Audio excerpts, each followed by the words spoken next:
Hi everyone, Janie here. Welcome back to my garden. It's a beautiful fall day and I'm really excited to be planting some really pretty flowers today.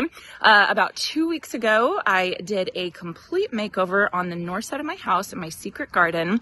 And part of that makeover was I wanted to transplant coral bark maples that were in 2 pots on either side of my front door. And I transplanted the coral bark maples, but if you saw that video, you know what happened to one of the pots. So here's one of them. This one survived the transplant. And then let me show you the other one. This one did not survive the transplant. I honestly don't know what happened. I think that when I was tipping it over, there was a bamboo stake in it. And I think I grabbed the bamboo stake and that snapped. And I think that was just enough for me to drop it a little too quickly. And these guys, you know, they're fragile. They're definitely fragile pots. They're not like concrete or anything like that. So such a bummer because I love these pots so much.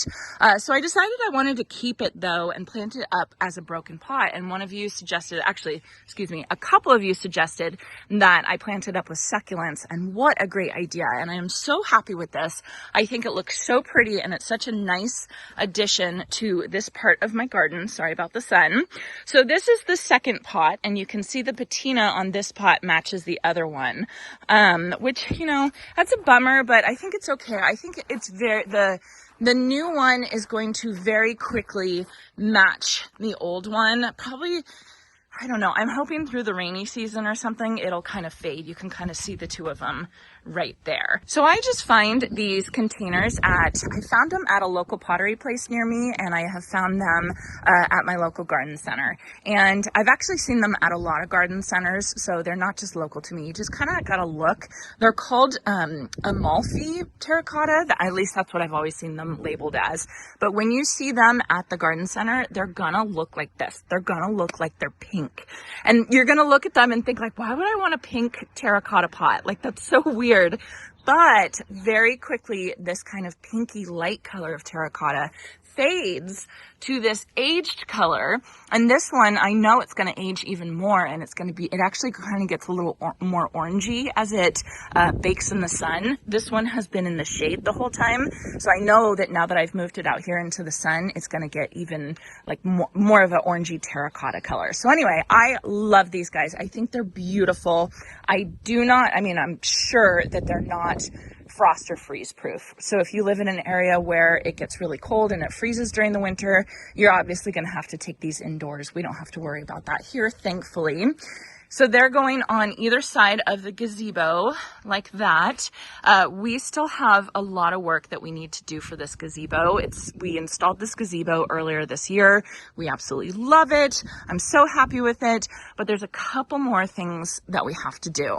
One of them is we have to get the rock boulder fountains. We're going to do boulder fountains over here in the dry creek bed, kind of right in this area. And it's definitely something that Jason and I could do ourselves. But you guys, do you ever have projects where you're just super intimidated by a certain project just for no reason? I mean, not no reason. They're boulders. I'm worried about moving big boulders with Jason. I'm worried we're going to hurt ourselves. So I've decided that I don't want to do this project myself and I want to hire it out. And I just feel way more comfortable about hiring it out. So I've talked to a couple landscape contractors. They're all busy right now, but they're planning to come later this fall, give me quotes and kind of figure this out. So we're going to have somebody come here to install the rock boulder fountains once they're available. The other thing that I need to do is I need to add rocks over here. So this area is covered with rocks because right now it's just open soil. And even underneath all these beautiful annuals, it's open soil. And I want to cover the edge right here with rocks as well. And once these annuals come out for the season, you'll see that there's a whole bunch of open soil that needs to be dealt with. The third thing that needs to be dealt with this area is, you can see my deck is elevated, and that was on purpose, right? So that we could have a little height in this very, very flat property. But I mean, that's the perfect area for critters like raccoons and skunks to come and make a home. And we definitely don't want that.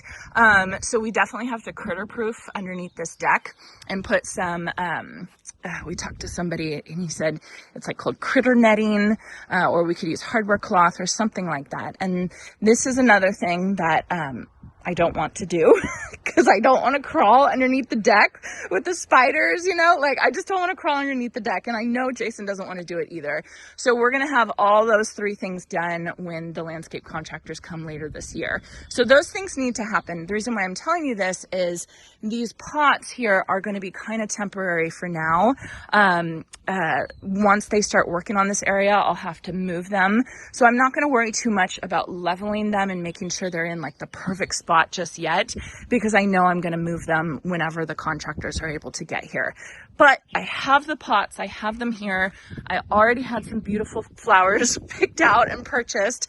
I already bought soil, it's ready to go. I might as well do this project and enjoy them for a while I can until I have to move them so that they can start working on this area. So the first thing I'm going to do before I get started is I'm going to hook these pots up to drip. So I had them hooked up to drip when they were in front of the front door, but I didn't thread it through the pot. I just put the drip like over the side and it didn't look as good. And it just looks so much cleaner when you take the time to thread the drip irrigation through the hole in the bottom of the pot. So now that these guys are empty, I'm going to take the opportunity to do that. When I had these guys over by my front door, I did have some landscape fabric in the bottom with some rocks, and I don't think that that was completely necessary. I actually think it kind of messed with the drainage just a little bit. So I don't think I'm going to put anything in the bottom. I think I'm just going to put soil and not worry about it, especially because they're not on concrete or anything anymore. They're just straight on soil like that, so I don't have to worry about any soil dripping out of the bottom. So I think I'm going to start with that. I'll fill them up with soil, and then I'm also going to add in some Sure Start just to make sure my plants that I'm planting now root in very quickly, because I am kind of pushing it with timing for these pots.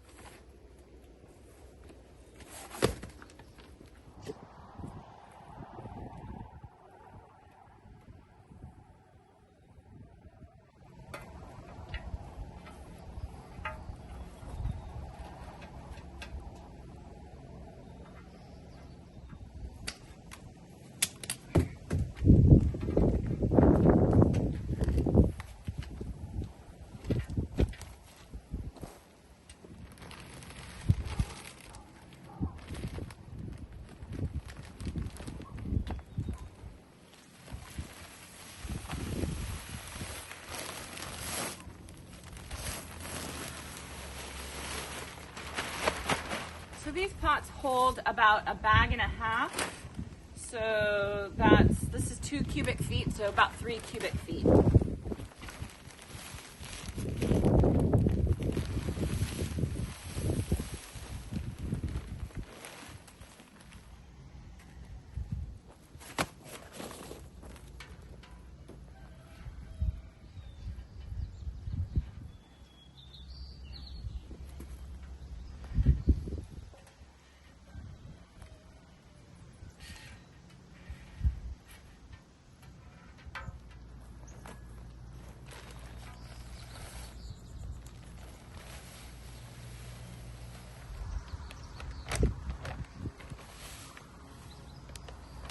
Okay, so I've got my pots all prepped. They're hooked up to drip. They have fresh new soil in them, and they have starter fertilizer. I'm gonna put the diameter, the size of these pots on the screen right now because I have to go get my tape measure and measure it. But just in case you all are wondering, but these are pretty significant, pretty big pots. If you guys do see the black here, the black markings, this is actually from my truck bed. We put this upside down in the truck bed when we transported it, and a little bit it gets like this little black marks on it. It's same thing happened when we bought the other ones, but the black marks ended up wearing off eventually, so it's no big deal. I should have brought a blanket or a towel or something to protect it. I just completely forgot about it. So, but that's okay. So let me show you the plants that I got for these containers. First off, for my thriller, I'm gonna go with red fountain grass. I love red fountain grass. I especially love it, one, because it's cheap and it has quite an impact. So this gets 5 feet tall and 4 feet wide. It's not going to get that big in this pot, but when I transplant it out, once I replace it with, I think I want to replace them with arborvitaes here. or maybe like a tree or something eventually. When I replace this and I plant these out into the garden, they will get 5 feet tall and 4 feet wide. So red fountain grass is just such a good choice at this time of year. It's so beautiful, and it actually will keep its bloom, what are these called? Seed heads, blooms, bloom heads. It will actually keep these all winter long if you want to leave it up, and they just look absolutely beautiful. So anyway, so that's going to be my thriller for this pot. I think it's going to be really pretty.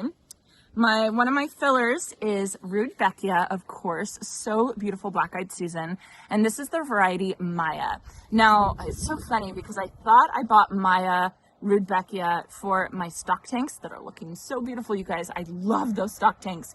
I thought I bought the variety Maya, but I don't think those are Maya because I was looking it up, and Maya is supposed to be double ruffled. If you can see, these are double ruffled. These are a dwarf Rudbeckia. They only get about 12 inches tall, and they have double blooms on them. They're so pretty. And the ones that I have over in my stock tanks that I told you all was Maya, I don't think it's Maya. I think it was mismarked. So anyway, these are definitely Maya. I looked them up and they look like the pictures I saw online. They're really, really pretty, and they are a short-lived perennial. So I will be able to transplant these out as well. So I have that. Then when it comes to a little bit more color, I did find some Proven Winners plants, and I've decided to go with some Supertunias. I still have, probably about 2 months left where I can enjoy annuals. And I, you know, these were supposed to be planted 2 weeks ago. So I could have had even longer, but we had a little debacle with the pot. But I do have Supertunia Black Cherry, which I just think is isn't that a beautiful color? I just think that is so gorgeous. I'm kind of loving red right now, like a deep burgundy red, right? I just bought like 400 red tulips that I am so excited to plant for the winter. I'm so excited to see 400 red tulips in my garden. So the black cherry is just this beautiful red color. It's really gorgeous. And I thought that Royal Velvet would look really good with it. And I thought that would bring in the other purple colors that I have planted around my gazebo. Then I have Superbena Royale Romance that actually is not blooming right now, and I'm a little worried about it. I think maybe it's probably just been in its can for too long. Yeah, it's probably been in its can for too long. So maybe once I get it out and I get it into these pots, it'll start blooming. I have Plum Wine, Superbena Plum Wine in my stock tanks, and they're looking really good, but I'm a little iffy about these guys. And then I have Cherry Drop Coleus, Color Blaze Cherry Drop Coleus, which is technically going to be my spiller, but if you guys have used Cherry Drop Coleus before, it doesn't spill as much as the name would say. It more kind of like grows out. It's like pretty significant. So it will be a little bit of a spiller, but it'll be pretty much a filler. I think my Supertunias are going to act like my spiller the most here. So that's my combination. It's very fall. I think I might want to add a couple more colors of Coleus if I'm at the garden center and I see them and I want to grab them. But I think these are going to be really pretty and just give me some nice, beautiful fall color while I'm waiting for the rest of this area to get work done. Are you going to help me plant? Huh? Okay, so let me just get these planted. It's gonna take me 2 seconds. Pretty easy planting day today. It's kind of always nice to plant in pots because then you don't really have to be on the ground. I mean, I'm sitting on the steps right now. I could have worn my Birkenstocks. Just kidding. Just kidding. So for those of you who don't know, I used to garden in my Birkenstocks every single day. Like, all the time. I have always been a sandals girl. I love wearing sandals. When Jason and I lived in San Francisco, and I wore sandals year round, even in San Francisco where it's a little bit colder than here. So I've always been a sandals girl until I fell and I hurt my foot and I had to have 2 surgeries to fix it, and I was wearing Birkenstocks and I should have been wearing more supportive shoes. So I've learned my lesson. If you all have noticed, I don't wear my Birkenstocks gardening anymore. But the urge is still there. So I was going to put this kind of in the back, but I actually think I'm going to put the fountain grass in the middle. I think it'll be kind of pretty in the middle. Because we are going to see it from back here while we're sitting in the gazebo. And then since the Cherry Drop Coleus is so big, I'm going to kind of put that on the outer side, kind of over here. This guy gets 18 inches tall and 18 inches wide, and it really does get that big. And then the brightest color I have is, of course, the Rudbeckia, so I'm gonna put that in the middle. And look at how rooted in that is. Makes sense, because I've been having such a hard time keeping these guys watered. I'm glad I'm finally planting them. Red cherry supertunia. Oh, you got your ball. Okay. I'm gonna put the Superbina in the back just in case it doesn't bloom. I'm a little iffy about it.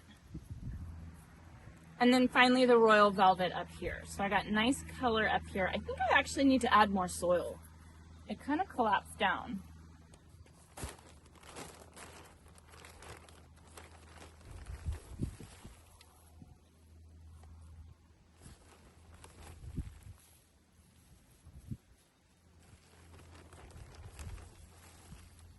All right, that looks good. Let me do the other one.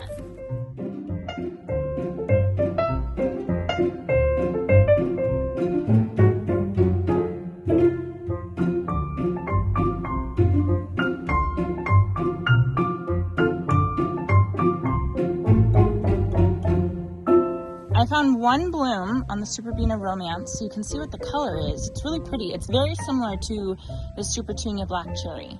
So I really hope it starts blooming. There's still some buds on it, like here.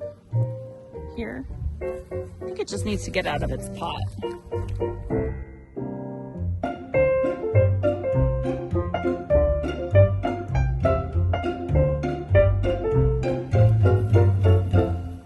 So with the Supertunias and the Superbinas, you really don't have to deadhead. The Proven Winners plants are bred to continue blooming even if you don't deadhead. But when it comes to the Rudbeckia, you do want to deadhead these, because the more you deadhead them, the more they'll keep blooming, and they'll keep blooming even longer, probably right up until frost. So whenever I see a dead one, I'm just going to grab it and just cut it off just like this.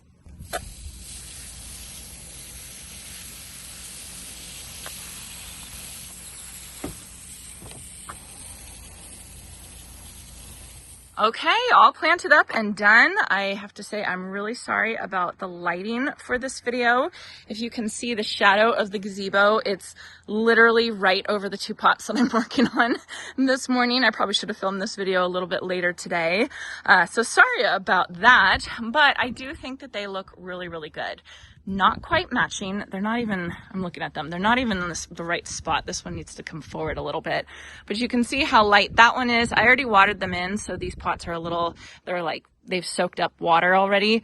You can see how light that one is, and you can see the comparison between the two. So hopefully this one will fade to look like that one very quickly, but I do love the planting in these. They're so pretty, and they're gonna get nice and big. I still have quite a while until my first frost, so I can really enjoy these fall plantings.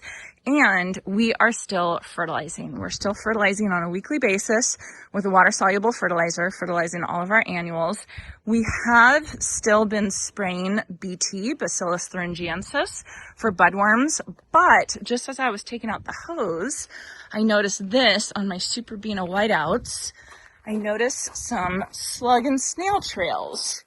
If you guys see this in your garden, hopefully it comes off on camera, but there's like little shiny, slimy trails. And when I start seeing this, I know that it's cool enough for the slugs and snails to start coming out, and that means it's probably a little too cool for the budworms. So I can cut back on dealing with the budworms, and now I can focus on the slugs and snails. So if you just pay attention to your garden, things you see in the garden, it can kind of guide you as to your pest control and what you should be worrying about at the time. So I'm going to stop spraying BT, which is wonderful because we've been so on it this year with BT. We've been so good with BT, and it really has made a difference. It's really, you know, we've barely been affected by budworms this year, which has been just wonderful. But it's hard to stay on top of it. So I won't worry about that anymore, but I will start doing Sluggo and diatomaceous earth for the slugs and snails. So that's going to be it for today. I hope you all enjoyed this, and I hope you all have a chance to get in your garden today.